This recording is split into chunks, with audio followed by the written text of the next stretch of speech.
Hey guys, welcome to our Arrowverse Weekly Recap. It is I, Maria Park. It's a little darker in here than normal. I apologize for that. My sinuses, especially on this side of my head, are going crazy, so these lights are bothering me. So I keep doing that with my eyes because I'm dying. Just a thing. So we have 4 shows to talk about for Arrowverse Weekly Recap. Our first one is going to be Stargirl. That is season 2, episode 11. So last week, Courtney got sucked into the Shadowlands because Eclipso basically made her melt into the ground, and Pat couldn't save her. So this week picks up with Courtney basically walking around a black and white kind of retro-ish version of Blue Valley. She is kind of exploring the town. People are walking by her. There's a priest that kind of walks by and, says something on the lines of, have a good day, or how are you? Something like that. Just your typical small town, type of, attitude. Everybody's super friendly at first. So when she goes in to their cafe, she happens to see the Zarek family. And they're sitting together. Of course, the Wizard's actually running for mayor. His wife and his son are there. They're talking about his son's, I guess, trying out for the talent show, I believe it was, or something along those lines. Something where he was talking about being a magician. And then he does the thing he does in season 1 with Courtney, where she first meets him. He does the card trick: pick a card, take it from the deck. Don't tell me what it is. And it's basically the exact same moment. So Courtney's like, what the hell, So she, is hesitant to pull the card from the deck, but she finally does, and it's the wrong card. And she was like debating whether or not to tell him if it was to lie to him again. And then of course Joey's like, are you going to lie to me again? Really? Are you going to do that? You don't think I'm going to be a famous magician? I'm not going to be anything. And then you start seeing that everything starts turning. So it's like Pleasantville meets Silent Hill. I'm like, it's just really creepy. So basically all of your fears in this world, everything, every regret, every person you've hurt, everything that could possibly be used against you by Eclipso is made possible in this dream world, or the Shadowlands, basically. And so Courtney is getting her A handed to her, and then she's literally rescued at school by Shiv. At first, Shiv attacks her. So Cindy attacks her, thinking she is, again, another Courtney that she needs to kill in this world. And then she bleeds, and she's like, wait a minute, they don't bleed. So that's when she realizes that Courtney's really there. So then she ends up helping her. And what I think happened a lot in this episode of Stargirl is we started doing, or Arrowverse started doing, which is how I know this show is touched by Arrowverse. They started doing what they do to every villain in every Arrowverse show, and that is start them off on this trek to redemption. And it's up to them on whether or not they go through it or go down that path of redemption. But we started seeing, how Cindy was like, my dad, cut me up and experimented on me, and I accidentally killed my mother. I didn't mean to do it. And, all of these things that are really traumatizing for Cindy were brought to the forefront. So Courtney got to see exactly what Cindy had gone through. And so they're not really partnered. As a matter of fact, I think Courtney spent more time away from Cindy than with Cindy. Back at Cindy's room, Cindy was explaining the lay of the land of the Shadowlands and how it works. And, Courtney was like, well, I'm going to find a way out all by myself, which is something Courtney does. Courtney leaps every time without using her brain. I think this is why she gets in trouble a lot. But, right when she's getting ready to be dejected by her mother and be in her feelings, because her mother basically is blaming her, saying, my life would have been so much better if I hadn't gotten pregnant with you. It was really messed up. Cindy comes and snatches her back out. Well, while they're talking, Cindy's dad and his goons show up to basically take her and torture her. Now, I guess my first nitpick is, why did it take so long to break Cindy down? Cindy's been in there for a week or two? Why? I mean, it could have been days, but why did it take so long? She literally said that she'd been killing her dad hundreds of times. Why did they now just take her to have her, torture her with her mother being murdered by her when she was a child, memory and all that stuff? Why did Eclipso wait so long to break Cindy? I guess it's something I have a question about. I have a few little nitpicks, so that's probably the first little nitpick that I have. But anyway, at the same time, Courtney runs into Dr. McNider, and he shows that how he survived all this time is by wearing the goggles. The problem is I don't understand why, and this is just me nitpicking again. So he's been in here for years, right? He's been trapped in the Shadowlands for years. How did the Shade forget him? Like, he's like, if I would have known you were alive. I'm like, so you put him in there thinking it was going to kill him? I thought you put him in there that, so he would be saved. So why didn't you go check on him? Like, why didn't you go in there and see if he was still in there? I get that you were trying to save the McNider from the rest of the ISA or whatever, but I mean, after you put him in there, shouldn't you immediately gone back in and said, hey, where are you? Because McNider tells Courtney when he brings her to the JSA, I don't like calling it headquarters. I'm calling it mechanic shop. That's what it looks like. It's always focused on Pat's car.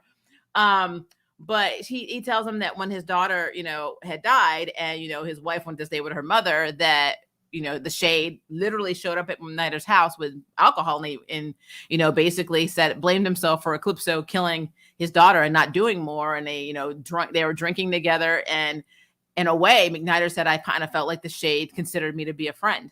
Which we've seen. We've seen that McNider is not like the rest of the ISA. He just does things that he wants to do because he can do them.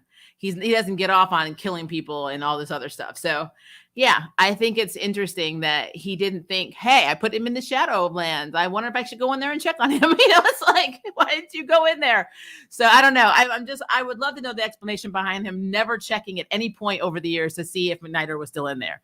So that's my second nitpick of this episode. But they are able to communicate kind of with Beth via the goggles. It's still kind of blocked, the signal's pretty blocked out.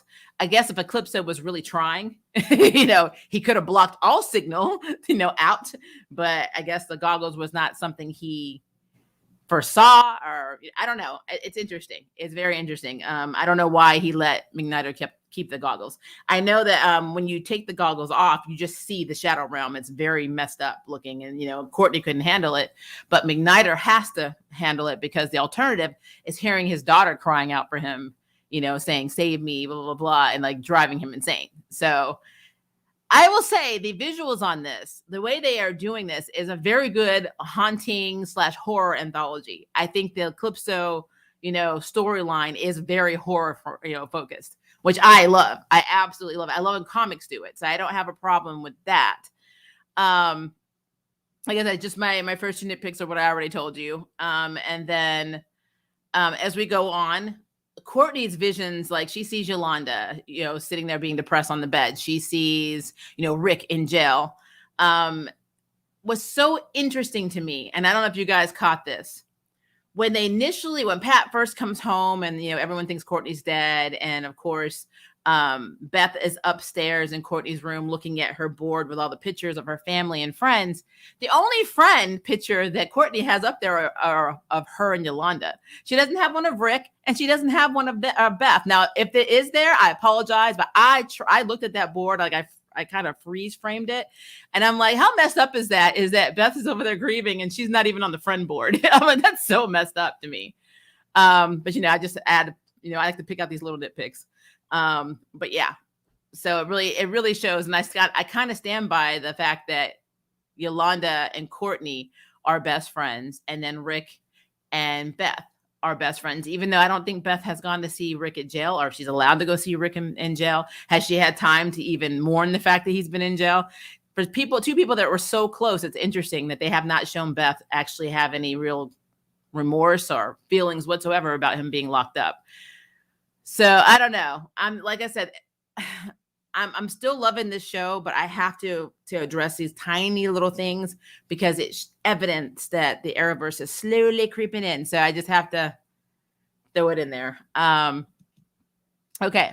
So long story short, they're able to use the ring, Green Lantern's ring, or Jade's ring, basically Jenny's ring, to pinpoint where the Shade is, because they figure the Shade will be able to open a door to the Shadowlands to try and get Courtney back, because Beth is convinced, now that she heard Dr. McNider say Courtney's in there, that they're going to get her back. So Barbara and Pat go to talk to the Shade, and Barbara pretty much says, I want you to open it. This is your fault. You used my daughter. And, he's like, and Shade's like, I still have power enough to kill you both. You realize that, right? And she's like, well, just kill me, because, I don't want to live this life without my daughter. And so he's like, shit. He's like, man, I felt so bad in a way for the Shade because I knew that he knew. Because the only reason he was even sitting in this dark theater is because he was losing power. And since the Black Diamond was broken, it was put back together, but it's not healing him the way it should. So he already knew. He knew that if he was going to help them, more than likely he was going to be sacrificing his life because he's giving up the last of his power. And he's over 200 and something years old. So he's going to die. And what they were asking him to die, whether they realized it or not. They were asking him to die to get Courtney back. And so he opens a portal to the Shadowland. After, he talks about, they told him that Dr. McNider was in there. And it's again, this is so weird. He's like, he's alive. It's like, how did you not know? Like, why didn't you check? I'm like, why didn't you be like, hey, I put my friend in there, my only friend, right? On the opposite team, opposing team, my only friend. I hit him out from other teammates on the ISA. And then I never thought to go in there at any of these times, at any time, and check to see if he was actually still alive. I never thought to do that. So he opens it. He seemed really shocked, but he opened the portal. And he's holding it this entire time. And basically, Courtney and Dr. McNider are there. But Courtney's like, I can't leave Cindy, which I thought was pretty cool because she tried to save Cindy before and couldn't. Now she's seeing that, yes, Cindy does some very effed up stuff, but her daddy effed her up. I mean, he did. We all know he effed her up.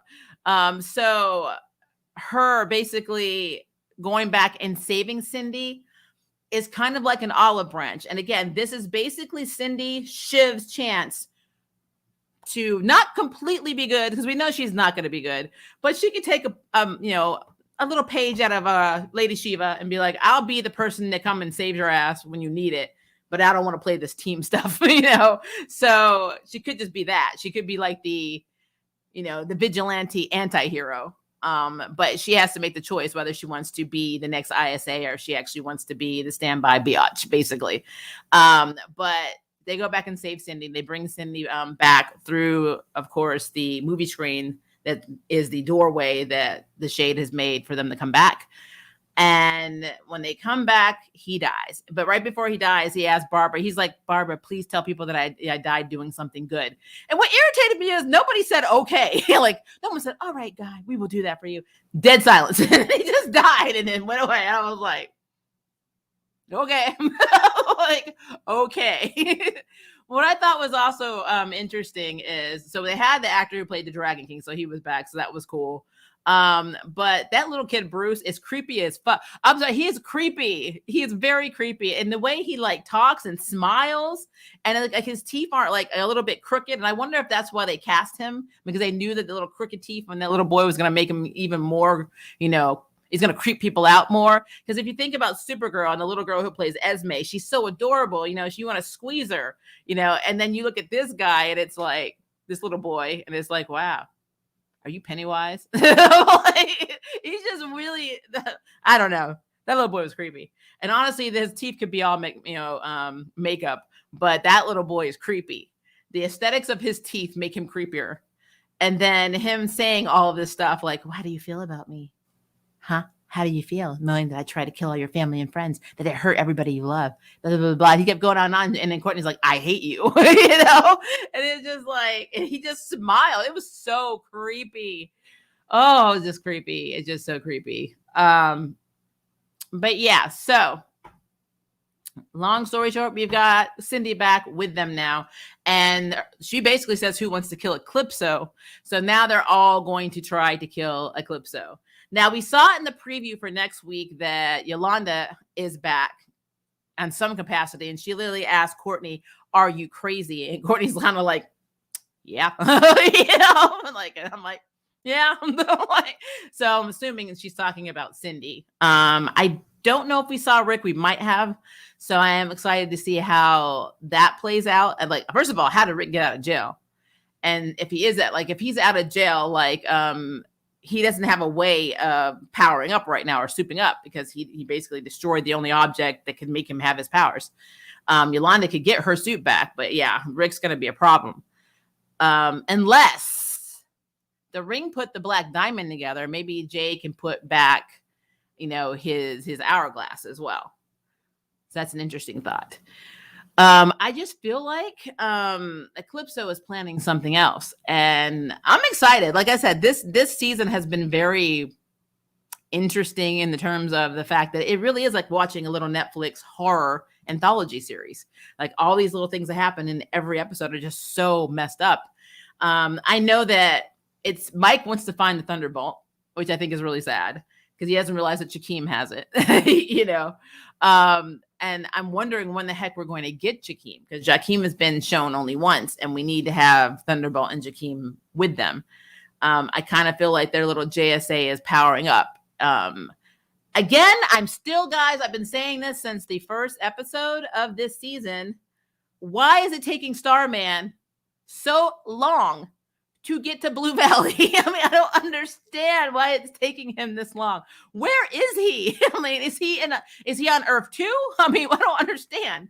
So I'm confused. It should not take this long, especially since Pat went on a whole freaking road trip with Courtney to go find Jenny. And this man still hasn't made it to Blue Valley. I don't know what's happening with that. That's the longest road trip I think I've ever seen. It's like he literally doesn't have money for gas, so he has to work for like $5 at a time, fill up the tank for $5, go a quarter of a mile, break down, and then I'll get another job to try and get to Nebraska.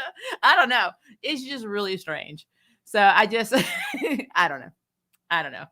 All right, let me look at some of your comments because I know you guys have been talking. Hello, Ryan. You said not had a chance to watch any of them. How was Batwoman? How was Batwoman and Supergirl? We will talk about that shortly. That is bull. Why can't villains be villains? Darn it. I know. I don't know why they have to redeem every villain. It's weird. That's why I didn't like Maleficent. That tracks. Yes, I did miss a stream. Hello, Kevin. You did not. Villains are people, and ultimately no one is fully evil. Some people's parents, even in the real world, have done some horrible stuff, but they love their kids and may be great parents. True. I'm going to have to watch this on replay because I only saw Stargirl and the others. I haven't. Gotcha. That makes sense. The Shadow Realm is creepy. I absolutely agree, but it's cool. It's very cool looking. I like it a lot. Barbara for the win. Yep. Barbara kind of reminded me of Lois Lane in this episode. Yeah, I can see that. She has the ability to be a strong character. That's what I like about her. She doesn't have any powers. She has no connections to the JSL outside of her family now. But I mean, she's just as much a hero as they are in my eyes. I really like her. R.I.P. Shade. Yeah, I wonder if he's really dead though. I mean, it made it look like he's dead, but this isn't the first time that DC has fooled us. Death of Superman. So I mean, it could just be that we think he's dead and he's going to come back later and the shadows will bring him back or something like that. Because can shadows really die? I don't know. I don't think he's dead. I don't know why. I just don't. It's about whatever story the writers want to tell. True. And Eclipso has given enough hate for everyone this season. That is very true. This season has been very dark and intense. Yep. I assume he's walking all the way. Yes, Starman is walking to Blue Valley. You know what? That tracks because Pat has the car. So, I mean, why not? I'm drawing a Stargirl poster with the team, and Jakeem has been so since Jakeem has been so MIA. I don't think I can even include him in it. I know it's sad. I don't know what they're doing. Yeah, the CW loves redeeming villains. They love redeeming villains and making them part of the team. I'd love to see Power Girl on Stargirl. That would be interesting. This season, this series is great, but I don't like the writers on the other shows. They drive me crazy. Anyway, think Starman is having car trouble. That is the only explanation. That or he has the worst sense of directions and doesn't know how to use a GPS of anybody I've ever seen in my life. It's weird. It's just really weird.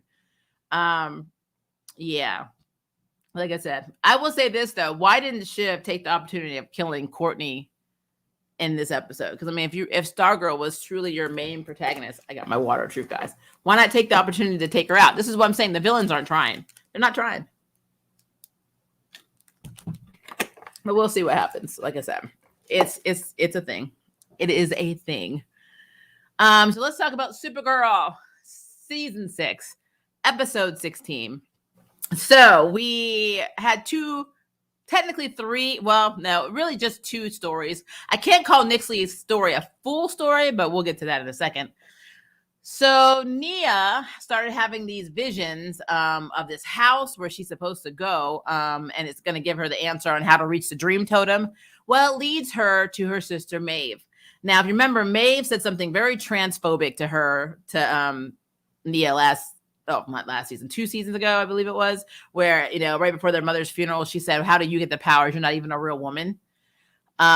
So since then they've been kind of on the outs. Plus, Maeve literally changed her last name. She changed her name and moved away. Is not even talking to the father because their father got mad at Maeve for what she said to Nia. So Maeve is just in her feelings because she was trained and sacrificed her entire life because she was going to be Dreamer. And because Nia was biologically born initially a man, she's like, there's no way you can get the powers because in my mind, they have to go to the, firstborn female.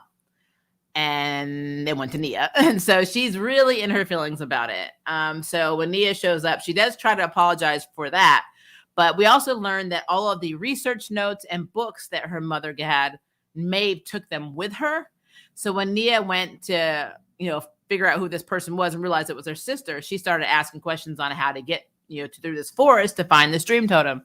And I knew as soon as she was like, "I'm willing to help you, I'm in my feelings, but I'm willing to help you." And I was like, she wants those powers. And as soon as she said the dream totem has the power to give dream powers, I'm like, Nia, you cannot be this dumb. I mean, I understand that this is your sister, and I understand that you're in your feelings and you're not processing things and all that, yada yada yada. But how did you not know your sister was trying to help you to take those damn powers from you? I knew it. So that's exactly what happens. They go into the dream realm, and the totem's right there, and there's a necklace that Maeve got from the mother that's kind of like a beacon. And I kind of feel like it's a battery for the dream powers as well, but it basically points where the dream totem is, and then she tries to grab it, and it burns her. And then Nixley shows up, and she's like, "Oh, you're trying to steal the powers from your sister," blah blah blah. And she was like impressed. And Nia was like in her feelings. Now Nia still protected Maeve from Nixley trying to blast them, but she was really irritated, rightly so. It's so sad for me because in the comics, Maeve actually, because when she doesn't become Dreamer, becomes like a sorceress in the comics. So she ends up more on the magical side. So when I look at Lena and Stargirl, I'm like, that's actually Maeve. Everything that Lena's going through should have been Maeve's storyline. So it's interesting. It's interesting what the Arrowverse and CW does. I love how they give somebody else a story to somebody else, but still have that person in the story. It's just very strange. But I will say I did like the fact that Nia's like, "I don't forgive you, but I'm giving you a chance to be my sister again." So I thought that was pretty cool. Because we don't normally hear that. Normally it's like, "Heifer, how dare you?" Could you imagine this in a Black Lightning storyline where Anissa tries to take Jen's powers to add it onto her own? I mean, that would be Battle Royale. So I don't know. I just thought that was interesting. But yeah, so they're going to try and be sisters. I don't know on what extent this is. This could be just because it's the end of the series. I'm going to give my sister a chance. And then we only hear about Maeve through Nia when she's talking to Brainy, which, by the way, Brainy's making the spinach pancakes. I don't know what's going on with him. He's hanging around Daniel too much. Okay. The other part of this story is Kara. So first of all, Kara is still trying to deal with finding the totems, how to deal with Nixley, but she's also trying to be her journalist self.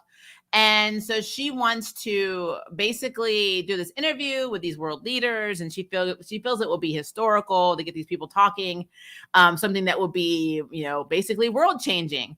So she sets up and she basically begs Andrea to do this story. And then every time it came to her sitting down with these leaders, she gets called away as Supergirl. And I guess for me, when has that not been a problem? Look, we've seen it with Clark. We've seen it with anybody who's taken on a super identity and works in media. They're going to be called away at all times. The only person that is successfully able to get away with being a superhero and working for the media is Peter effing Parker, because he's a photographer and he can make excuses of why he's always on the scene or why he always has to go. I got a tip, blah, blah, blah. But reporters, especially where Andrea is concerned, it's like they have to pitch every story to her like they're a marketing firm. So what did Kara think was going to happen? You know what I mean? I don't know. The whole point of that was just stupid to me. I'm not going to lie to you. That was not my favorite part of this. I mean, it was basically Kara like, oh, I missed it again. Oh, I'm irresponsible. And first of all, let me tell you something, guys. Kara may be a good reporter, but there are a lot of good reporters working at Catco. That woman missed not one, not two, but technically 3 attempts to interview. 2 virtually, 1 in person. And actually, I think it was 2, and then she was getting scheduled for the 3rd one. Why didn't Andrea fire her? She basically made Catco look irresponsible, made Catco look unprofessional, but yet Andrea's like, you're just flawless, but where are you right now?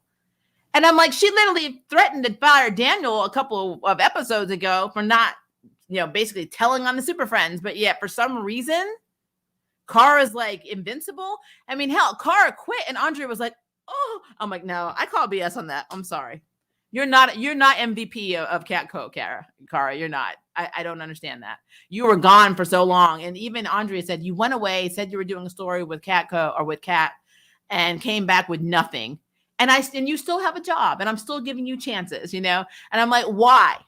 Why are you giving this woman chances? So the entire arc of her quitting her job and having issues, trying to figure out if she wants to be Supergirl full time and be devoted to that, or be Kara and be devoted to that, or split her time. That whole thing was stupid. This is what we've been dealing with since season 1. The only thing we got out of this was she decided to just be Supergirl. That's literally it, which is something she probably should have done in season 1.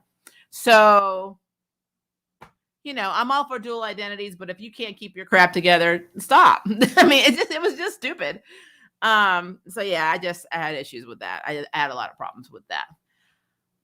So then we have Nixley. So Nixley does get the dream totem and she gets away. And then this gloved hand's like, okay, we have one more step that we need to do. And so the person that's been talking to her as herself in this episode, because she kept hearing herself, actually ends up turning into Lex Luthor. I already knew it was going to be Lex. This was not a spoiler for me. I knew it was Lex Luthor from the jump. They had to have a way to bring John Cryer back. So this is what happened. I knew it was going to happen. And so Lex is back. He's teamed up with a nymph to kill a Kryptonian, which if you really think about it, a nymph technically from the 5th dimension has unlimited like Aladdin genie powers. And unless Lex is thinking of manipulating her through love, which is what he seems to be doing to get her to do his bidding, which won't last long because Nixley does not fall prey to that. She's not a weak person. I don't see how Lex has any comfort, teaming up with a 5th dimension, person or imp, when he can't stand the fact that there are Kryptonians running around that are aliens on his planet.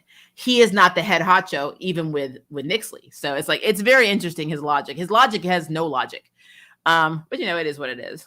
Outside of that, we still had a little bit more of Kara saying, Lena, what about your magic? And I'm like, if you don't leave her charmed self alone, she has not read the book yet. Leave her alone. She's only on the Cliff Notes version. She even like, I don't know what I'm doing. Stop asking me this. I thought that was funny. I think the governor was mad too about the fact that this is the biggest thing that happened in this episode. To stop this huge like creature that was just trampling through National City, they made the executive decision to put a dome around it while people were inside. Now, I understand it was on its way to a nuclear plant, but hear me out, guys. Why didn't they just put the dome around the nuclear plant, and then try to fight off the monster? Why couldn't they just dome the nuclear plant, not dome the people with the creature inside to fend for themselves? And the creature could turn invisible. I'm just like, I can't handle this emotionally. I just can't handle this. Oh, Lord. It's like, who does these strategies in this show? Like I want to know who they go to for strategic anything in the Arrowverse, because I think that that's the first person that probably should be reassigned to another position. I don't want them to lose their job because I feel like in COVID, they may have children and they may need to feed their family, but I definitely think they should stop giving them a bigger role in terms of strategy in writing. If they are in the writer's room saying, hey, let's just dome it. It worked for this other show. I'm like, no, It didn't. As a matter of fact, most things that have domes around them, yeah, they may be protected from the outside world, but there's a lot of turmoil inside. You just don't see it. So you doming these people in with a creature that can turn invisible and kill them is not the brightest move. It's just not. And I love how they came up with a plan. And of course, the government's like, no, we're just going to shoot it. I'm like, I mean, that tracks. I'm like, we shoot everything in the state. So why the hell not? But yeah, there was nothing for me that was logical about that situation at all. And the fact that Lena was the one that came up with that idea really bothered me, because Lena is very, very smart. Yeah, that was an epic fail. So the only thing I liked about the storyline was Nia and Maeve. I guess that's just the truth. That's the only thing. And Daniel seems to be like getting the magic touch, because he got all of Kara's stories now. He's got the Super Friends story. He's going to get a Pulitzer. So good job, Daniel. I'm proud of you, son. You know what's going on. Everybody else, the Super Friends, everybody else is crazy. So I'm like, if we have to rely on the Super Friends, we are screwed right now. I did love that basically Kelly took Maeve back to meet the rest of, the Olsen clan, and that Alex was there, and she's like, we were having big bowls of chili and, having a great time. I'm like, well, why the hell did you come back? I'm like, why? I don't understand. I don't understand. So yeah. That is Supergirl. So let me jump up and see what comments we got about that, and then we'll move on to the next one. Let's see here. Okay. I think it's this one. Trying to make sure we're not talking about Stargirl, because I know we kind of crossed over a little bit. I will say this, though. Cindy and Yolanda getting into a fight would be really fun to watch. When Nia shouted at Maeve for her selfishness, I said, yes, Dreamer, give her a nightmare. Yeah. Yeah, that tracks. Nia's storyline is what made this up. I absolutely agree with that. Hello, Stanley, really? I like that name. I like that Nia is willing to give her sister a second chance, but doesn't forgive her, which I completely understand. I do too. I absolutely understand that. Kara's storyline was predictable and boring. I mean, for me, it's something that should have happened in season 1. I mean, it's just, I don't know why they waited so long. It's really dumb to me. Maeve wasn't a regular, so the writers totally said that this may be the last time she appears. Anyway, let's give her a comic story to Lena. Is that what it was? We don't need you, Maeve. Just go away. I'm surprised Andrea didn't fire her. I don't understand that. I do not understand that. I really don't. To me, it's just straight garbage. Also, considering there was a giant dome over the city, why wasn't Andrea focused on that? Because Andrea is crazy and doesn't know how to run things. She's basically in marketing corporation mode. What can I do for our overseas, investors? Blah, blah, blah, blah. Does Andrea know about Kara as Supergirl? No. And how does Kara pay for her apartment? How does anybody pay for anything in the Arrowverse? This is the age-old question. How? I don't get it. I've stopped watching Supergirl seasons ago. I get it. I've never understood why Kara is a reporter. It makes her too much like Clark. They could have made her anything else.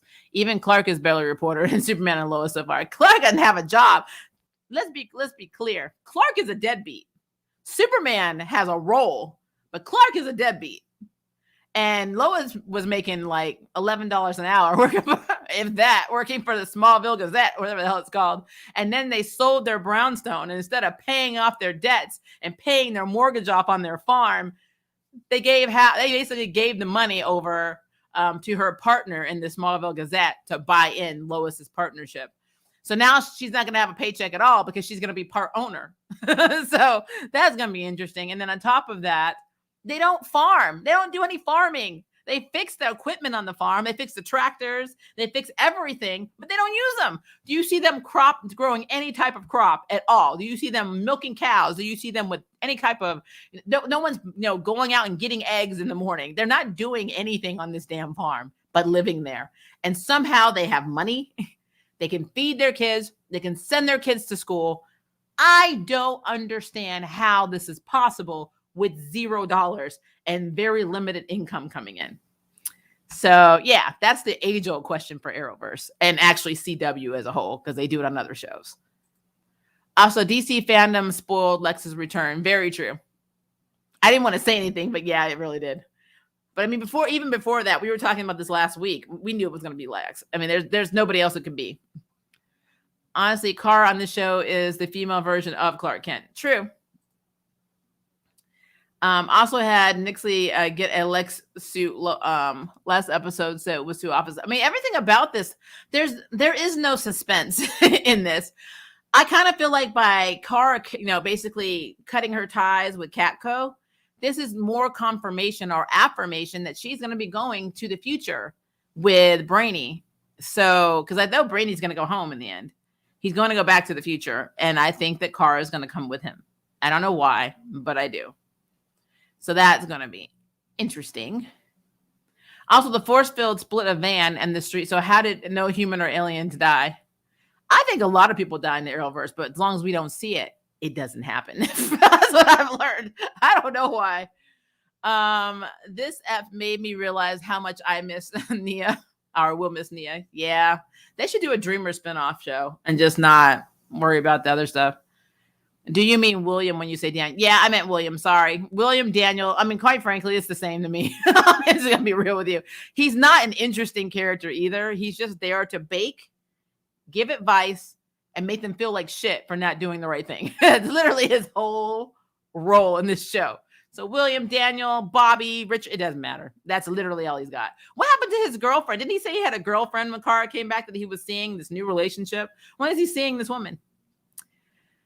Why? It's unnecessary because Kara is the opposite of Clark in the comics. The writers just wanted a female Superman. Look, let's just be happy, Chippendales, that we don't have Kara with Lex, because that whole storyline made me ill. It really did. I did not like it at all. All right. So Legends is just continuous silliness. So we're still stuck in the 1920s. Our people are still pretending to be bank robbers. Hoover is still dead. And then basically they need to get Nate on this train, because if they don't get Nate on this train that afternoon, because apparently Hoover was scheduled to be on this train. Historically, he has to be on this train. They're going to completely mess up and botch the timeline as usual. It's always about the timeline. So they end up getting him on the train by pretending that, he's with his entourage, which, is Bayrod and Gary, which are both technically minorities. And, it's something that Hoover is known to be extreme racist. So for him to be having this entourage of minorities or POC people, that doesn't track. But, he pretends to arrest Sarah and Ava, and they bring them on the train. They go through the honeymoon suite. Now, the irony of them going into the honeymoon suite is right when they get in and they close the door, Sarah and Ava take the key and then go back to the mansion where Zari is like strung out on those pot gummies. And then they go and have a little honeymoon upstairs on their own. So basically they're going up and having sex in John's bed, or it could be a guest room, but probably John's bed, which is kind of gross. And I love how Zari was like, you guys are loud. I hear you like above me. You're just loud. Like I said, Legends is meant to be a mess. So we have Nate. Basically, this is how the whole episode is set up. Some people see Nate as Hoover, or they're able to see him as Hoover. And he's making choices that he thinks Hoover would make, which is bad because Hoover historically used to torture people. I mean, he used to do raids. This is a bad time. The 20s was a bad time. And he had an agenda. And so he's carrying out this agenda by like basically bullying immigrants on the train and threatening to abuse them. And it's just like, Nate was really getting that role, but it's appropriate because Nate is a historian. He majored in history. So he loved that. He absolutely loved that. But I just really love the fact that I think Zari was making like the most sense in this as all, because she kept going in the refrigerator and there's like a bottle of wine and she take it out and she opens the refrigerator. There's another bottle of wine. There's another bottle of wine. She's like, and then she's so high and she's like, it's the Wave Rider. And this is the Wave Rider. But if this is the Wave Rider, then this is the Wave Rider that exploded. But then where did this Wave Rider come from? And she's like, she was dropping some mad sense. But Ava was like, oh, you're high. how about you do something cool, like clean? Like, well, I go back and get some more. And I'm like, I guess my one question on that is, why did Ava keep going downstairs? If her and Sarah were upstairs getting it on, I mean, I don't know how many of you are in relationships or married, but if I'm doing it with my spouse, I'm not going downstairs if people are downstairs just to hang out. Well, I mean, I'm just not. Until we are done, we are in that room. So I wonder why Ava kept coming down the stairs to have these conversations. It was really weird, but whatever. And then the shirt she was wearing, that white shirt, looked like one of John's white dress shirts. So they're actually she was wearing one of John's shirts. I thought that was funny. At least that's what it looked like to me. But whatever. All right. So at the same time, we have Astra and Spooner and her mom dealing with, of course, a very, very real. I like to call her Miss G. I don't know why, but I kind of feel like the whole situation with, first of all, Astra being in her feelings about her magic failing, because her magic failed. And Gideon is now human, but her magic for me didn't fail. And the reason I think her magic didn't fail is because she cast a resurrection spell on the Wave Rider. And instead of it putting the ship together, it basically created a human version of Gideon from the Wave Rider. And the real Gideon, she didn't know how to communicate. She was actually trying this entire time, and she was doing things, but it made it seem like she was a child or somebody who, needed to learn to speak or needed developmental skills.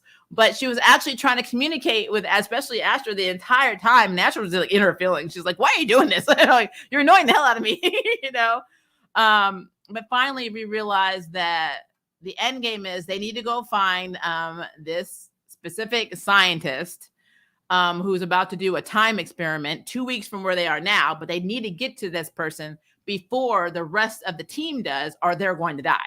I'm like, of course they are. Absolutely, of course they are. Absolutely are they going to do this. Highlights of this episode is when a bunch of Al Capone's men show up and, they stop the train. We realize that the people trying to assassinate Hoover are two people on his team who are working for Al Capone. They basically took money and they were going to gun him down. And then when they go and Nate gets off, he's trying to reason with them. They don't see him as Hoover now. But then the real Hoover shows up.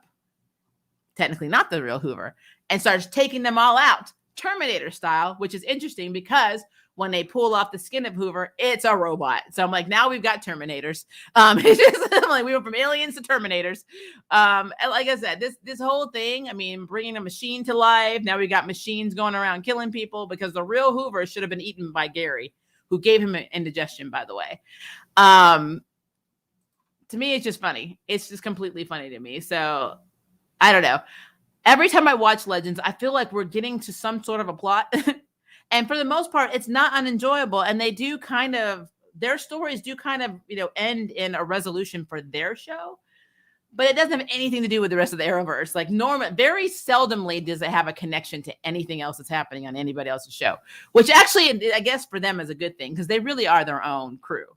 I still love Astra and Spooner's relationship. I still really, really love. And I love that Spooner says they're going to come back and get us. So she's already talking about going back with them. Now, I know Astra and Spooner are both very in their feelings about being useless members of the team. Like Astra thinks her magic's no good. Spooner doesn't have her alien, magic again anymore. But when she touched Gideon, she was able to telepathically hear her.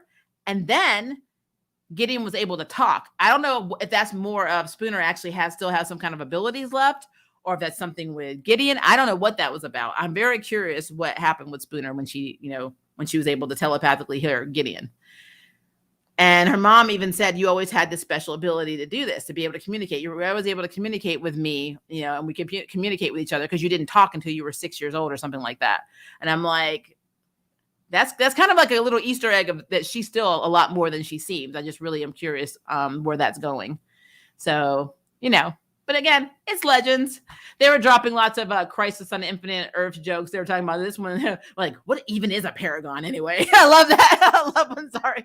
I'm like, you know what, Zari? Who the hell knows? They sure as hell didn't do anything in Crisis. So just throwing it out there. All right. So that is Legends. So let me look at our comments on that. So let's see here. I know that everybody loves Legends of Tomorrow. Legends is a cheesy show. It's meant to be. It's meant to be. I will say next Wednesday is their 100th episode, and we're gonna have a lot of the old cast back, and I'm extremely excited. They were in the preview. I'm extremely excited for old school, reunions, and then having the 100th episode of Legends of Tomorrow. So that is pretty cool. Stop watching it after season 3 or 4. You should get back into it. It's actually very enjoyable. It's funny. I really love Ava and Sarah. I think they're absolutely adorable. Superman and Lois needs to make Clark a farmer. Like, he can pretty much farm the whole land on his own. Yep. And an hour at most. Farmer Clark montage.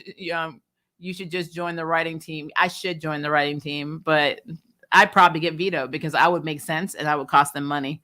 They'd be like, no, this is going to cost. We can't have that. It's continuity. So, yeah, that would be a problem. Well, Ava needed stress relief. Yes, she did. What was her? She had a safe word, and I forgot what it was. What the heck was it? Oh, my gosh. And she even said the safe word. She's like, my safe word is something. And it was like, it's something technical that somebody would say in an office or like an agency. And I'm like, that's crazy. Like, Ava's nuts. The only show I really like is Stargirl, The Flash, and Batwoman with Ryan. Oh, Stanley, you may not want to be here for this next part because I am not a fan right now of Batwoman. I'm sorry. And I have issues with Ryan's character because of the writing. So this may be a good opportunity for you to back out of this stream because I'm brutally honest in my reviews, and I can't, even if I like you, I'm sorry. I might hurt your feelings because I think Batwoman right now is mad trash. So Legend is bonkers. Yes, it is meant to be bonkers. I think that they took a poll and they were like, how can we make this show any crazier? And maybe they have some kind of like, I don't know, like in-house competition on who can make it nuts. And that's why we get all this content every week, because it's literally, I mean, you're writing a parody. When you're not writing something seriously and you have the freedom to basically say and do whatever you want. Yeah, hell, I do it too. I'd be like, yep, I'd write the craziest damn stories you've ever seen. Yeah, Angry Grandma will come out. I'm sorry. Okay, so let's just talk about Batwoman. This is the Killer Croc episode. Killer Croc in this universe is dead, but his tooth apparently got away because, when Batman was trying to save him, apparently, GCPD dropped a bunch of like ammunition, explosives on Killer Croc, essentially killing Killer Croc, but loosening his tooth. That kind of, I guess, when everything went away from the Batcave, it floated down the river, and this guy and his young son, I think his name is Steven, were out fishing, and he found this, crocodile tooth, and he's like, oh, I'm going to put it on a necklace and I'm going to wear it. And of course, the infection from Killer Croc that turned the original Killer Croc is in the tooth, and it ends up infecting his son, and he becomes Killer Croc. Now, the very opening scene, I said this yesterday in my stream when we were talking about DC fandom. I have a big problem as a whole with Arrowverse's timelines, with who's established in this universe. And if they are established, why the hell have we never heard of these people until now? And what I mean by this is we had this couple going to the swimming pool. So they're all going to this pool, and they're going to swim. It's what people do apparently. And right before all the stuff happens, the guy like talks, and he's like, he said something, and she's like, well, the girl says, we already have a superhero, and we already have an Aquaman, and he's ripped. And then I'm thinking, when did we say we had Aquaman? Because yes, we had a Smallville Aquaman, but that's a different Earth now.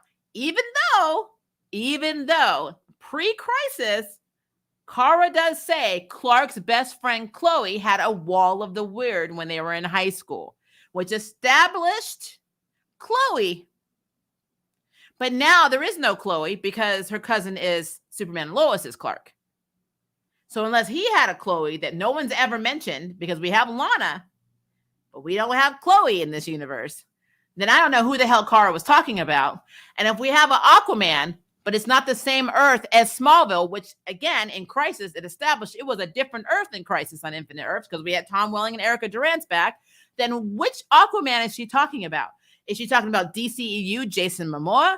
And if we have this one, then that means he's on the same team as Ezra Miller's Flash, which means that the Flash in their universe, it doesn't make a lick of fucking sense, guys. And on top of that, I mean, I feel like they were just like, let's throw some names in here from comic books that people will know. That's what I think happens in the writer's room. Continuity is not something that anybody talks about in this damn show. They're just like, we just need to drop character names to see if people know what we're talking about. And because Aquaman is such an obscure character. And so I need to know if there is an Aquaman in this universe, then where the hell was he during Crisis? Why wasn't he chosen? Why weren't any of these badass superheroes that are apparently still around chosen to help out in Crisis on Infinite Earths? So I do not understand the cluster F of the timeline and who is established in this universe. Just like with Batman, we know we had a Batman.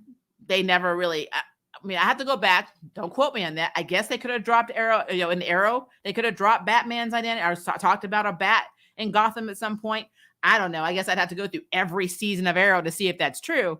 But I've never heard anyone actually mention Bruce Wayne. Well, I guess I wouldn't mention Bruce Wayne, but Batman himself ever until Batwoman. So, and if they did, if Cisco did, because Cisco would be the only one I would think that would do it, it would sound more like he was reading a comic book as an actual real person. So I'm like, where are these people? Where are the super people? We have super friends on on Supergirl. Where are these people? Stargirl has an excuse. They are Earth 2. This is prime Earth. If we're talking and name dropping all of these heroes, where in the hell are they? And where the hell have they been all this time? I have questions. So I'm always in my feelings more because they like to name drop people in Batwoman that do not make sense in the continuity of this series.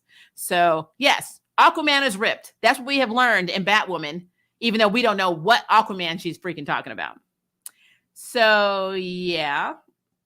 So, okay. Luke is having a lot of issues with his suit.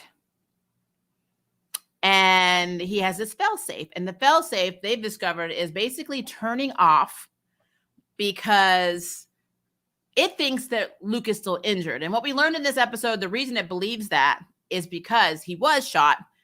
And even though he's healed, he was healed by the Desert Rose. His mind has not wrapped around the fact that he's not shot. And we kind of saw it. I mean, I don't even know why they didn't see it. He was freaking out. And then, he was scared. And then the suit was like, oh shit, and then turned off.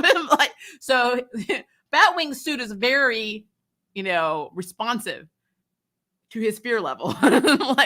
And it thought he wasn't okay. And then I don't know why your suit though would shut off, leaving you vulnerable for attack. Because I would think it would be the opposite. The failsafe should be like, okay, you chill. We'll keep going. We got this. We will continue this fight. You just rest in the suit while we just move your body, instead of, nope, we're going to shut everything down, leaving you completely vulnerable for attack, because that's smart. So the only thing I will say I liked about that fact is that Lucius Fox's voice is tied into the failsafe. So it's almost like his dad, symbolically, his dad is still taking care of him. I thought that was really cool. They didn't say it in the show, but that's what I took from that. Daddy is still watching over him as the failsafe of the Batwing suit. So I thought that was pretty cool. The fight scenes in this episode were extremely effing short. Extremely short. Between Batwing and Alice, that tracks because Alice was beating the hell out of Luke because Luke does not have fight training. He just doesn't. And the only reason he was able to get around her is by injecting her with those little nanobites that have tracking locators in her, because she was able to take her bracelet off, which we'll get to in a second. I'll get to Alice in a minute. So that was a very short scene. And then the short scene between Ryan and Killer Croc, the new Killer Croc, was very short too. She hit him again. He flipped her ass. She literally got a bat net. And then he was on the wall. I'm like, that was the fight. So, okay. I just okay, so let me just break down some stuff. Alice is a mess. Alice has always been a mess. Everybody likes to call Alice the psychotic person with no help, no redeeming factors, never helps anybody, blah, blah, blah. Ryan even said, you don't help anybody ever. Was she not in season 1's finale when Kate was drowning and Alice jumped in to save her sister, was flipping out, or when she helped Ryan fight Kate? I guess she must have missed her own episode. I don't know. Ryan is just so, I hate you, Alice, all the time. You took my mom from me, which, newsflash, Alice did not kill your mother physically. Her gang, the Wonderland gang, beat your mama and that got in the renter, the apartment owner, to death. The landlord, I think he was. She just happened to open the door and say, what the hell are you guys doing? So not to say that she wouldn't have done it. I'm just saying that she didn't do it. She did not order it because Alice didn't give 5 shits about Ryan. She didn't give 5 shits about Ryan's adopted mother or the landlord. They just walked into the Wonderland gang squatting. Alice was not there. This is why I'm saying when they write these stories and they make the antagonist and the protagonist have this beef with each other, you need to give me more. I understand why Alice and Kate had issues. They're twins. So your twins effing nuts, basically, according to you, doing really bad things. And you feel, number 1, guilty that you never found her, and 2, responsible for all the people she's hurt because she's now batshit crazy. Ryan's little crap, that shit's so damn rudimentary to me. It's just so weird to me. It's like, okay, you killed my mom. No, woman, you were there. You know, the person that knows karate and taught karate and was still getting her ass beat and literally watched her mama get her ass, beaten to death. And the landlord beaten to death. I have no idea why Ryan wasn't beaten to death, but you know what? That's fine. It's stupid. It is stupid. So every time Ryan is in her feelings about Alice, it's like, why aren't you in your feelings about the Wonderland gang that actually beat your mother to death? Those specific members that did it themselves. And she just happened to walk in and say, like, what the hell? And you can go back and watch it because that is 100% what happened in this, season 2 and her premiere. So, but they had to give her a reason to dislike Alice and to have beef with Alice. And it's bad writing. It's innately stupid. I would have actually preferred her, as again, I've said this a million times, my way Ryan should have been brought in is as somebody who was burned out as a GCPD detective. She was tired of all the corruption. She was tired of all the backhanded deals the leaders were making. She was done. She left the department. And I think the final straw for her would have been her partner was killed by Alice. Like maybe the partner tried to stop Alice and Alice ended up slitting his throat or something, or her throat or something. And, to add on to that, maybe that could have been her girlfriend. Maybe she was dating her partner on the down low. That would have been a much better effing story for Ryan than the bullshit we're getting right now. Because this shit is like Young and the Damn Restless. I'm sorry. It's like, I don't even watch the shit, but like, check this out. Killer Croc was 1/3 of this story. Do you know what the major points of this story was? Ryan meets the CEO of this new competitive, I don't even say competitive company, of this other company, Jatorian Industries, that's led by this woman who takes it upon herself to land on the roof of, Ryan's building, because now Ryan is acting CEO of Wayne Industries, because again, Ryan is not Ryan. Ryan is Black Kane. And goes in there and says, I know you've been hacking our shit. Stop it. Stay out of my business. And what got me in that whole thing right there was Ryan literally just found out that the person was her mother from Sophie. Sophie was like, I know you don't want to know, but the woman's about to talk to you. That's your birth mother. So then what was the point of having the scene in the last episode where she has the envelope and she's like, I don't want to know, making this big dramatic scene out of it just to have 5 minutes into the first episode with them? That's your mama. It's so stupid. It is so stupid. It's so stupid. So she talks to her. Ryan doesn't tell her initially that she's her daughter. Then, of course, she's like saying all this stuff to Ryan, like, you're going to get in trouble. We can come after you, blah, blah. And Ryan's like, you don't have any proof, or you would have gone to the SEC. How the hell does Ryan know what the SEC is? She doesn't have a business management degree. She doesn't have, I don't even know if she has a degree, honestly. I don't know. We haven't gotten that far. All we know is she lives in a damn van with a plant.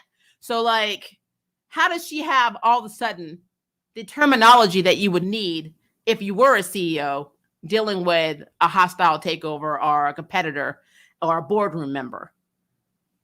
Does not make sense. Having Ryan be acting CEO of Wayne Industries so that she has a reason to be able to use the assets, I guess, to fund the Bat situation makes no sense. Because why not Luke? Why the hell can't Luke be CEO? He is effing brilliant. He is brilliant. He was taking care of the damn building before there was a damn Ryan, before there was a damn Kate.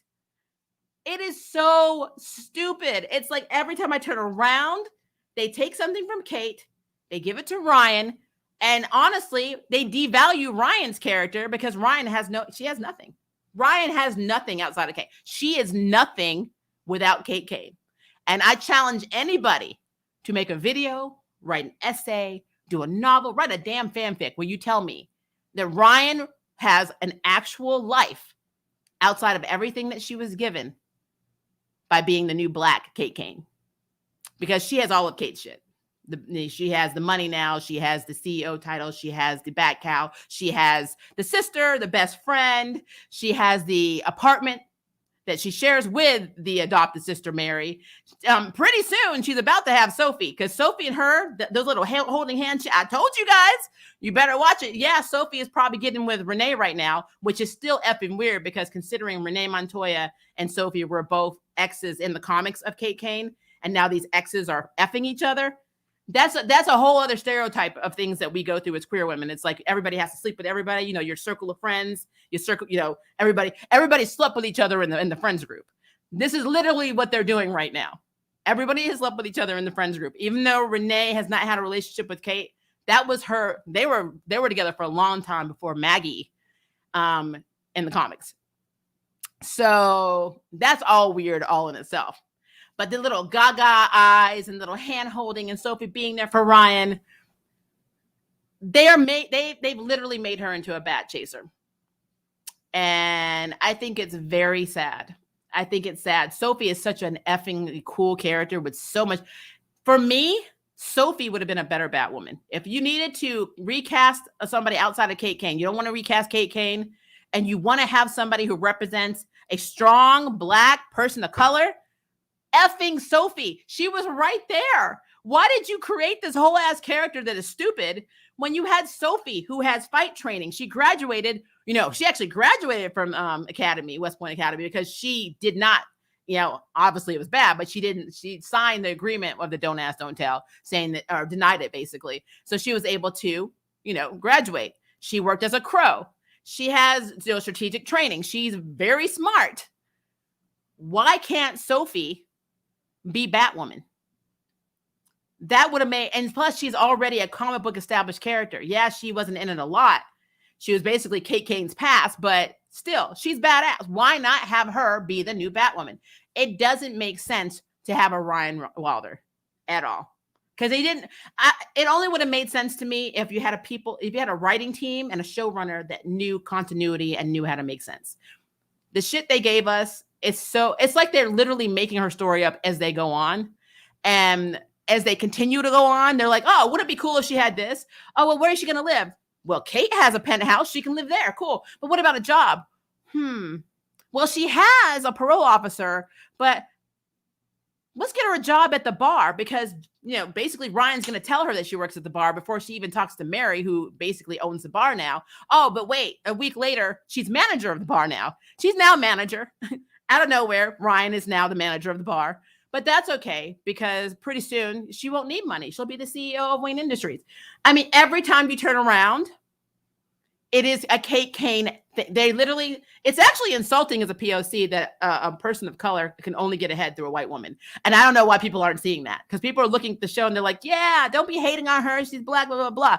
I'm part black too, baby. I'm not, just because you're carrying the black shade does not mean I got to support your ass when you do bad shit. And this has got nothing to do with Javicia Leslie. This has everything to do with the people of color in the writer's room that obviously do not have sense in their head enough to know that this is not representation. This is bad. And it's not just on people, the POC, view. They're also messing up in the LGBT scope too. So it's like you're making Sophie sleep with every Batwoman or be after every Batwoman. You literally, every relationship that either of these women have are either toxic or just gone.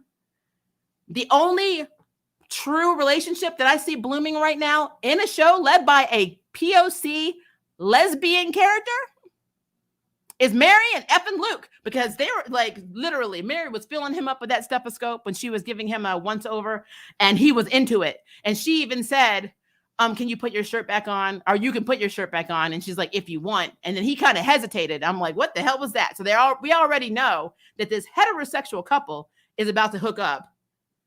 But yeah, the actual queer people in this is like every other CW show. The whole revolving door relationships, toxic relationships. It can't work because I'm a superhero, blah, blah, blah. I'm so effing sick of this, guys. This show represents all the shit I hate about the CW. I'm sorry. It really does. I don't know. I did not find this episode appealing whatsoever. And the drama with Alice, I don't even think they write her right anymore. And what I mean by that is when they were going to save the little girl, and, of course, Ryan in her feelings tells Alice, why would you go down there? Because if you go down there, you're not going to actually go save anyone. And Alice is like, I was that little girl. And I know what it's like for everybody to give up on me. And she goes down there. So you're thinking, okay, when the dad basically is like, you can't take my son, and he starts zapping the water, and you're like, basically, he's electrocuting Ryan, which it's nitpick time.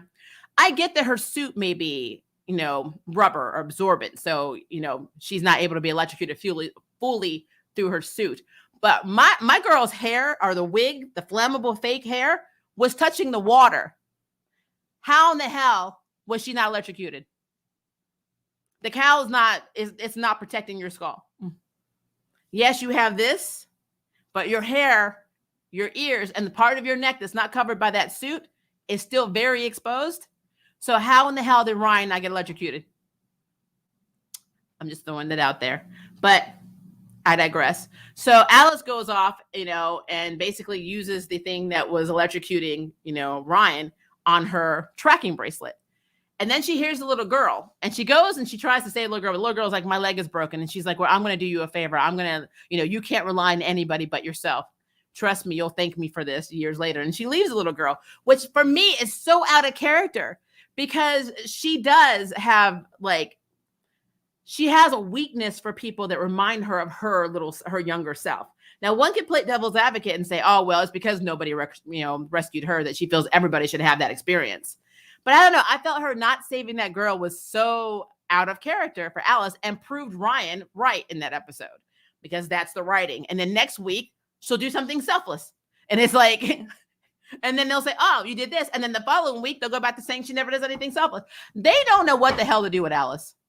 They have no clue. The only thing I thought was interesting is Ryan and her wonderful glory did not think that by her double crossing Alice, not once, but twice, meaning, she played her up in season finale and then basically got her, was there to gloat when she got arrested, and then did the same thing in the premiere of this season. The woman knows your identity. She knows you're Batwoman. That is stupid. And then on top of that, the first person she told last episode was Renee. And Renee used that to tell Ryan that if Alice gets away and you guys can't work together, your days as Batwoman is over. Guys, it just hurts my head. This show just hurts my head. We also learned that the poison ivy vine is not the poison ivy vine, and so that means it's still out there. But of course we know that it's still out there because they've cast poison ivy for this season. That's going to be interesting. And I'm sorry, there's no universe where I believe that Ryan and Batwing, where he is at this point in time, are going to be able to take out poison ivy. I call bullshit on that. Let's talk about something else. Back to the money. We just talked about people not being able to afford things. I need somebody to tell me this, because I don't know. So I need somebody to explain this to me. I don't know what Sophie does outside of hanging around the Batcave and going to bars and making out with Renee or whoever she's effing. So please explain to me this. When Sophie came in and said, I got a copy of the forensic report, how did she get a copy of the forensic report? I'm just confused. Like, does she have a connection at GCPD? Is she working at GCPD? How is Sophie getting this shit? I'm confused. And you know what? You want to know why I'm confused? Because nobody else gets any backstory. This entire episode, honestly, for me, was Ryan in her feelings about being abandoned by her mama and knowing who her mama is and respecting her bio mom, saying she's strong and non-apologetic and blah, blah, blah, but I don't want her in my life. And then crying on the balcony with Sophie. And it's just like, I mean, this is literally, we have two things going on. And we had a soap opera, and then we have what should be a full Killer Croc episode, but 1/3 of it goes directly to the actual villain. I mean, let's be real. We got more content with Sophie talking Ryan down from wherever the hell she was at. Ryan being in her feelings, Ryan looking at the mother and daughter when they were reunited, thinking about having a mama, Ryan telling Killer Croc, I'm reasoning with you. And, you have a dad that loves you. And, that's a parent that cares is a great thing. Okay, we get it. You're abandoned. Shut up. We all go through shit. Stop. Like, could you imagine if Batman was tripping through the sewer saying, yeah, my parents were killed, Joker. So I know what it's like to be abused and be unhappy and be a little pissed. I want to connect to you on this level. Like, no, just whoop his ass and move on. Like, oh Lord, oh Lord, oh Lord, oh Lord, oh Lord, oh Lord. So my other question, Killer Croc Jr. was put into Arkham Asylum, right? Why didn't they take him to Argus? Because let's be clear, they break into Arkham Asylum like every other week, or people break out of Arkham Asylum. So why did they think keeping Killer Croc in Arkham Asylum was a good idea? Argus seemed to be the safer bet. That's where King Shark is. That's where all the dangerous metahumans are. Why would they not take him to Argus? Same universe, same Earth. I'm like, I was good today, guys. You see, Angry Grandma didn't come out a lot.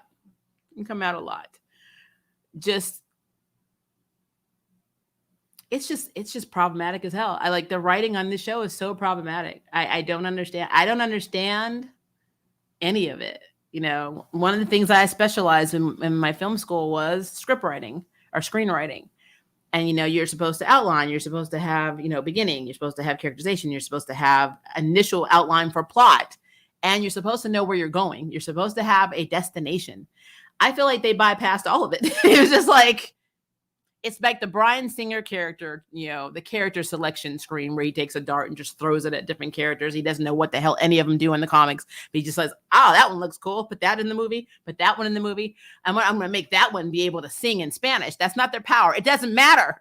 It's going to look cool on the screen. This is what I think happens in the writer's room for Batwoman. They're just like, these are all Batman villains. We don't really have enough to do with Batwoman right now because this is an original character who doesn't even have her own life. So how about we just take some of Batman shit and throw it out into the lake, and then they can like spend time trying to find it. All right, I'm done with that. So let's go ahead and look at your comments because Lord have mercy. This is why I do Batwoman last, because it drains me so much. I don't like talking about it. Oh, Lord. Yes, angry. Okay, so Angry Grandma only came out for like a tiny bit. Sometimes I can reel her in. I'm like, you know what, Grandma, I'm going to need you to you up here. I'm going to need you to be down here. So sometimes this is the show that actually... To be fair, though, I live a life of when I'm not talking about it, I don't give a shit about it anymore. I don't think about it. It's not part of my life. It's only when I have to talk about it that Angry Grandma comes out. So Yeah, I agree. The opening scene was scary. It kind of looked like it should have been in Stargirl, to be honest with you. I feel like this was a misplaced scene because I know he was killing people. And I thought it was very interesting when the father was also hanging like big rows of meat up on hooks. I'm like, what kind of job does he have? He can afford to do that, because the meat's not expensive unless he's going out and like killing deer and bringing it back or whatever. But yeah, some of those scenes were very right, like straight out of a horror movie. And it would have been very great if the entire episode had focused on Killer Croc. If you go back and watch the Killer Croc parts of this, you probably clock about 8 minutes because we had to deal with Ryan's family drama.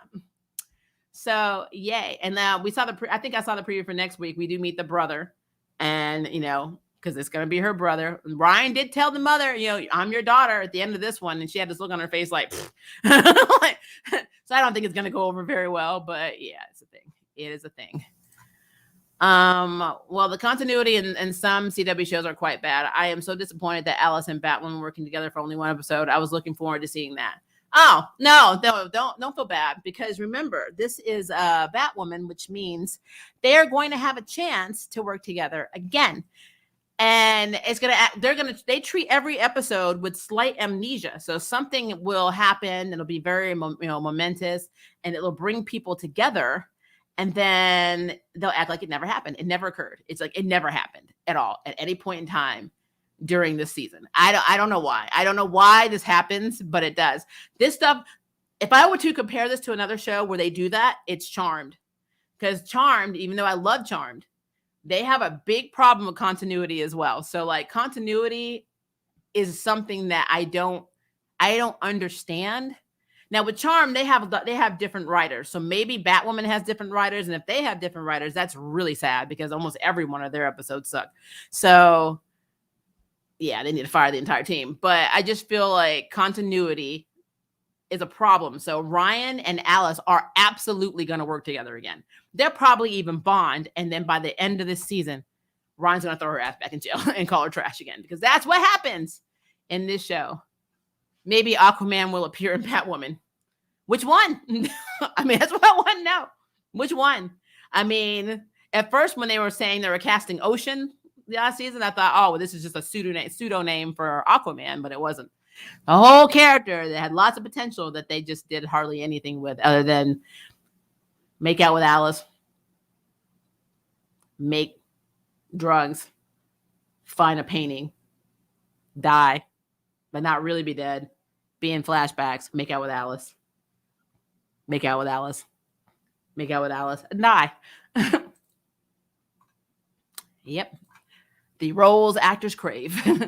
Batwoman's fight scenes leave much to be desired. Batwoman's fight scenes aren't fight scenes. They're like two kids on the playground smacking each other.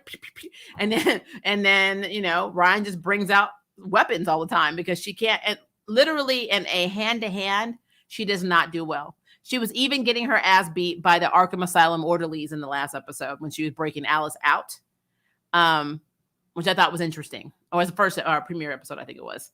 She had to bring out her staff because they were beating her. And I'm like, that's the thing.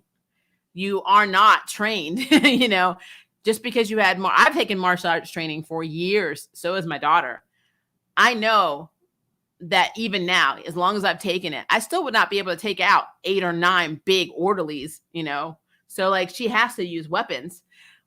But they make it seem like she's so badass and she's not. I mean, Kate was beating the shit out of her in the season finale. If Alice didn't help her fight, she would have killed Ryan. Kate was beating her ass. I'm sorry. She was. So all of it's hard for me. The music choices in this show, 80% of the time, make me cringe. Yeah, that tracks. I'm looking forward to seeing Poison Ivy. So am I. I am. But my worry is they're going to have Poison Ivy and they're going to dumb her down like they did Martian Manhunter. They're going to make her not effective. She'll be effective in one episode, like Black Mask. Effective in one episode, badass in one episode, diabolical in one episode, and then weak as shit the rest of the time. Ryan's going to be able to hit her with some bat toilet paper and she's going to go down. Killer Croc and his story was very underused. That was a plot device for Ryan's story. There was no substance to that. Exactly. There was no Killer Croc storyline. I mean, it was sad. It was really sad. I mean, they could have been talking about this young boy, the fact that he was on his way to college, that he's innocent, and now he's just infected with this disease that Batman tried to get his people to cure, and they weren't able to find a cure for it. Why not take him to Argus? Why not have the DOA get involved? Ask Brainy. He's from the damn future. Do you have a cure for this shit? Why don't people think? I don't understand why they don't think. Oh, God. It just drives me insane. Like I said elsewhere, Alice doesn't belong here without Kate. It's sad. I love the actress. I actually love Kate's Wallace Day as Kate. And I would not have been sad if she came back as Kate Kane. But again, I get the push for having a person of color leading a show.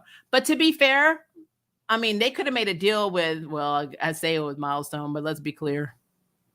Do we really want them messing with Milestone? Because if they did something like a Rocket TV series, everybody would love it initially, but then they have the writing teams, and then everybody would be really sad. I'm really worried about Naomi. But just to say, plays devil's advocate. The only reason we have Ron Wilder, and I'm saying this as a person of color, is because the CW has not shown any inclination before BLM to do anything with minorities or LGBT people, hardly at all, outside of making them like minor characters and things, if that. So, and Mr. Terrific is a terrific example of that. Diggle had a bit of play, I guess, but not as much as some of the other characters. Felicity had a bigger role than Diggle did half the damn time, and that makes zero sense. So that's why we have Ron Wilder. We have Ron Wilder because they needed to be on board with BLM, because Greg Berlanti was the one who did that. Again, had it been executed in a really good way where Ryan was her own person and wasn't a walking stereotype who only finds value by taking a white woman's life, then that would have been fine. But that's not what they did. So it's sad. It's just really sad. I love Alice. It's confusing now how her story plays out. Is Alice getting redemption story arc? Who knows? I'm like, they don't know. You can't ask questions that the writers don't know. I mean, that's basically how that goes. That's the best explanation you will ever get from me. The writers have no idea what they're doing, so I can't answer that for you. Alice is only on because she's a fan favorite. Of course she is. She's very engaging. She's extremely engaging. She's so different than how she was on Birds of Prey, the old TV series where she played Black Canary's daughter. I don't know if you guys remember that. She was kind of like Courtney is in Stargirl. I think she was very similar to Courtney in Stargirl. And now you've got this woman who's just batshit crazy. I mean, I could see her in DCEU. I really could. But yeah, they just hurt my head. And remember, that would be a good story. You should be the showrunner. Man, if they wanted me to have Ryan Wilder on that show, I would have done that shit, and it would have been awesome, and people would not have been complaining. She would have come through that stuff organically. She would have had friends that were just as good as Luke and Mary. We wouldn't have excluded Luke and Mary because, of course, Luke obviously has a connection because of Lucius, and he's a real comic character. Mary's made up.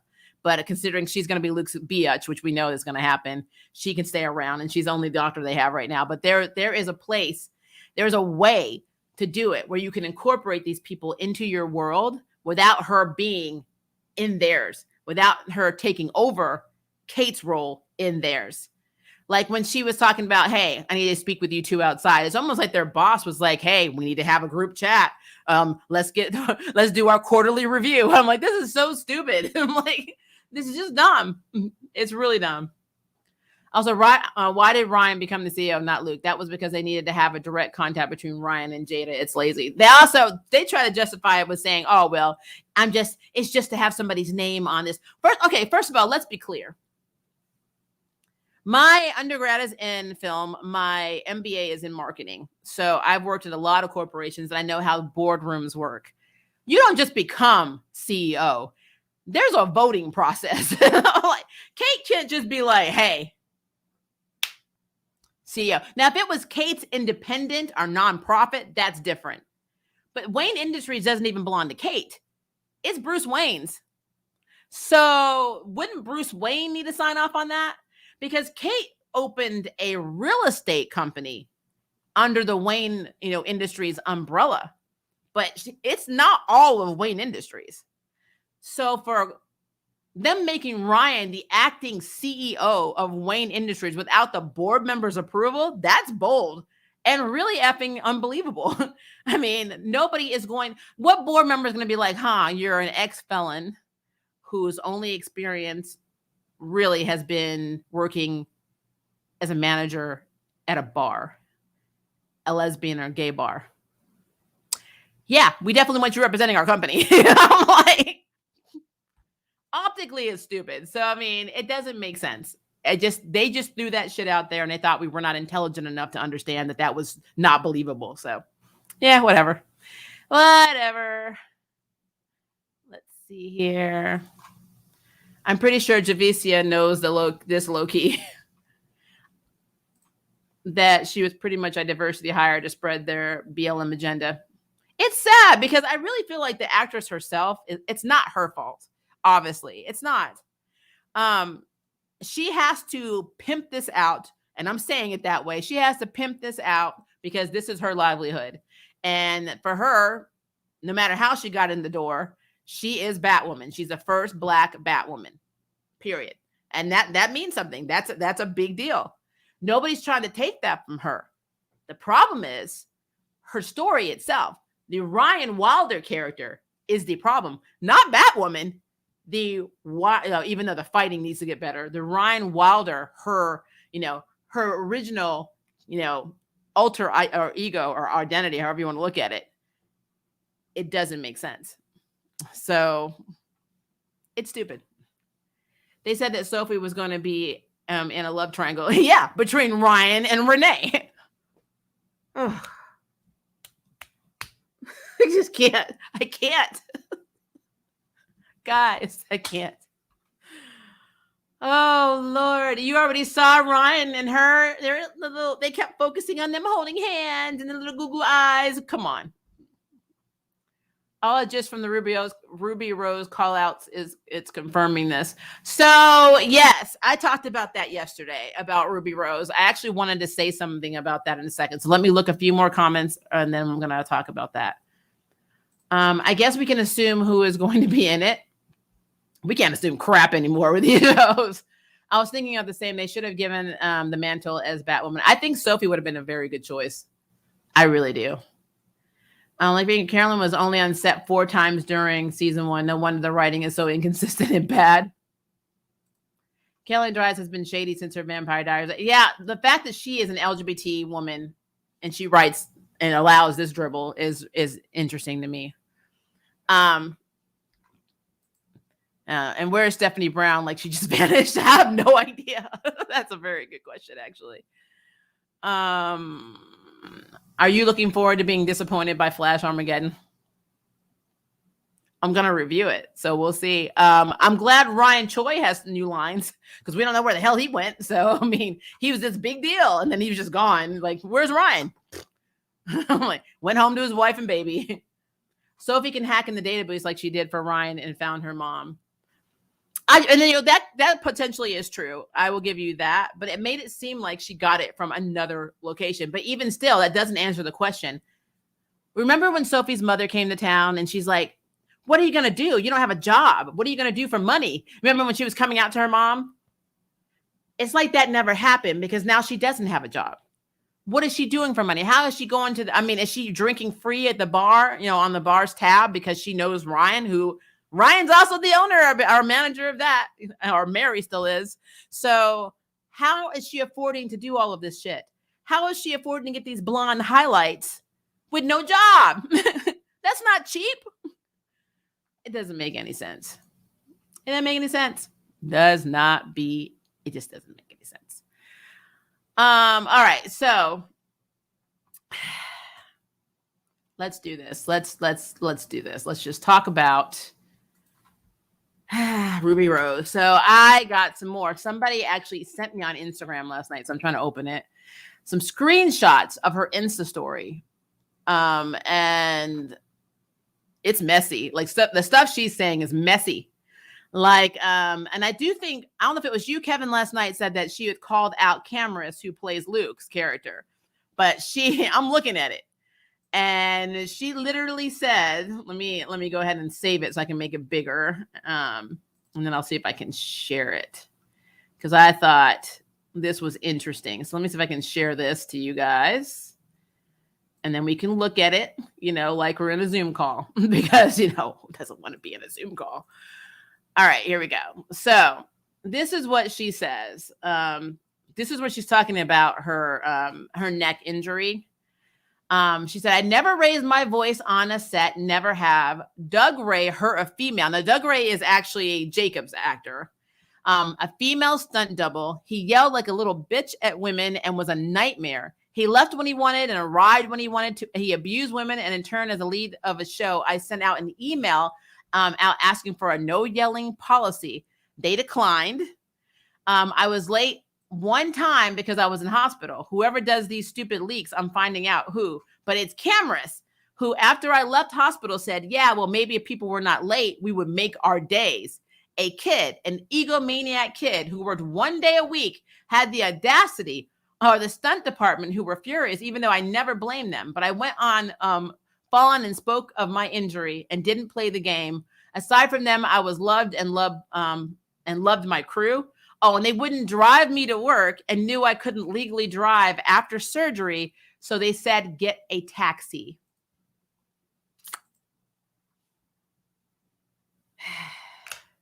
Guys, this shit is toxic. This is toxic. This is like the rumors we used to get back in the day with Old School Charmed, when they used to talk crap about what's happening between Shannon and Alyssa, and then with Rose McGowan and Alyssa, and then just like all the fighting on the set and stuff. So all these rumors and stuff, but even then it wasn't this bad, because like Ruby is literally calling stuff out, whether we believe it or not. I don't know. Again, I stand by, we don't work there. We aren't behind the scenes. We don't know who is right, who is wrong. Some people are saying, well, look at Ruby's history. She was with that singer from, what's the name of the band? I forgot the name of the group. They're twins. They're singers. She was with the twin named Jess. I'm sorry, I don't remember their band name, but that they broke up and it seemed like it was toxic. And then the girl made it seem like Ruby was stalking her. And then she was with Katie Loitz, who plays Sarah in Legend of Tomorrow. And apparently they broke up. And that they feel like, because we know that Ruby was diagnosed as bipolar, but they're saying that, she could just be having a bipolar moment. Now, I will say this. I think, and Serenity said this, one of my regulars in the stream said it best. There is Ruby's version. There is the cast and crew and the producers and, Warner Brothers executive version. And then there's the truth. So somewhere in the middle of this, both of these people are telling the truth on some level. And the reason I think it's so ironic is that when they first said that she was leaving, they were like, oh, she's leaving, no hard feelings, no animosity, everything was done amicably, she's going to go live her best life. We're going to carry on with a new direction of the show, no hard feelings, yada, yada, yada, yada, yada. And now that Ruby started saying this, they're coming back swinging, saying, oh, no, she was problematic. And, we got complaints about her individually all the time. And we were handing it on the down low. And now she's saying all this mess and blah, blah, blah, blah. And Ruby's like, oh, yeah, well, you know what? I wouldn't come back to work for you if you put a gun to my head. I'm like, woo, heating up, guys. It's heating up. It's heating up. I'm having more fun watching the drama between the original Batwoman than watching Batwoman. Like, I don't know how I feel about that. So yeah, I think I kind of feel like for the next week or so, we're just going to get a lot. Like, you thought DC fandom was going to be like the highlight of the DC reel. No, it's all the drama with the CW and Ruby Rose. So I'm very, very interested to see how this plays out. And I do see you said the Poison Ivy actress deleted her Twitter account, probably because everybody's being messaged. I'm really interested to see if Cameras comes back and says anything. I know that that Jacob's actor has already come out and said something about it. See if I can find it. I think he responded saying something along the lines of, I have never abused anyone in my life. And, she's full of crap. He basically defended himself. So who was the real problem? Because I know Katie Lloyd was dating Ruby right after all this went down. And I've always thought she was a very cool person. You don't want to think that she was dating someone who was that problematic. And, if she's just making this stuff up, then is crazy. But Cameras did tweet something. Oh, Lord. Oh, Lord. Oh, Lord. It's like high school. It's so weird. Oh, my God.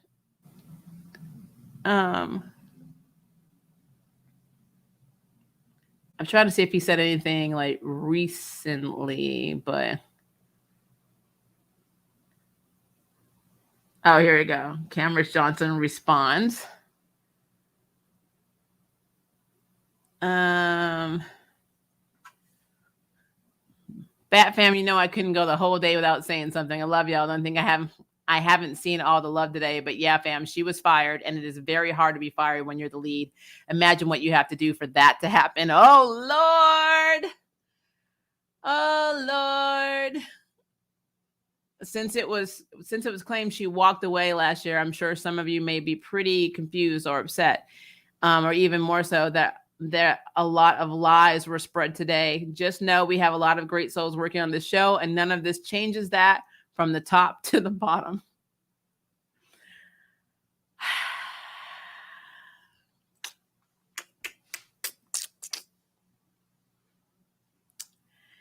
So like I said, what I really feel in my heart and soul is that there is what's happening on the Batwoman set and the executives, the CW and Warner Brothers TV, what Ruby Rose is saying, and then what's actually happening. Because I don't trust the CW network at any level.